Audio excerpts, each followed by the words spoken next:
Hey guys, it's Noelle. I am just dying and pretty feisty about weighing in on the NAR settlement that just was announced earlier this week.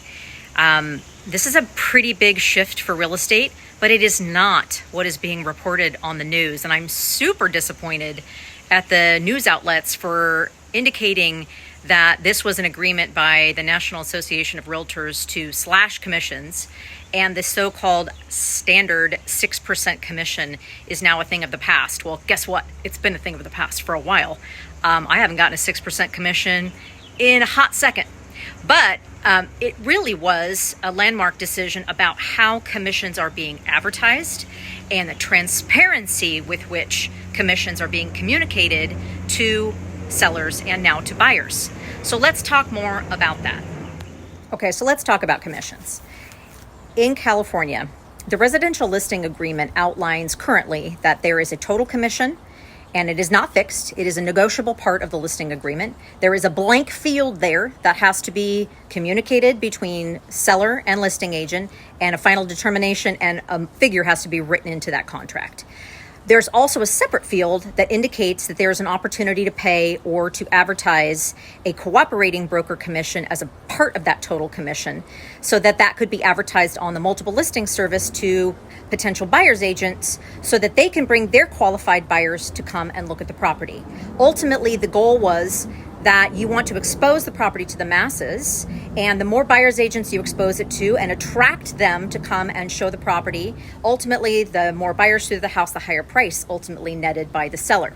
So that has been changed according to this landmark settlement by the National Association of Realtors.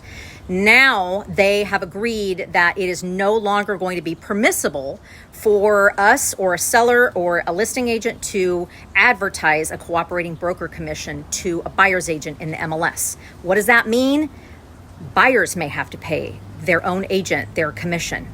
That's going to be a minefield that we're going to have to navigate.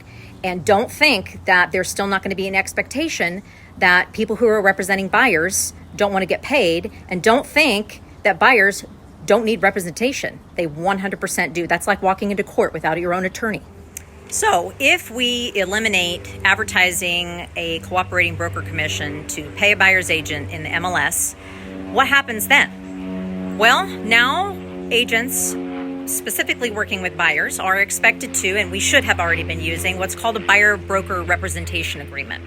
That is an opportunity for us to spell out how much that we are negotiating with our buyers that we are going to get paid as a result of representing them in their home purchase, and whether or not they are going to be responsible for paying that commission in the event that the seller does not agree to. It gives us the opportunity to negotiate actively with the seller, but it says if the seller does not pay that amount, that if there is a specific amount delineated in that agreement, that the buyer will pay it. Well, now that we're removing the opportunity to see what a cooperating broker commission is going to be as advertised on the MLS, it's still something that's going to get negotiated in the contracts. It's just probably going to be called something different, maybe more like a seller concession.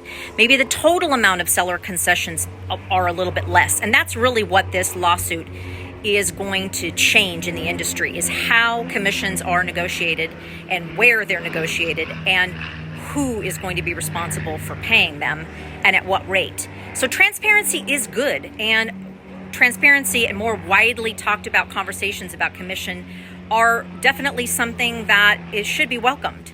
Shouldn't be anything that we're afraid of, but it does put some buyers at a disadvantage.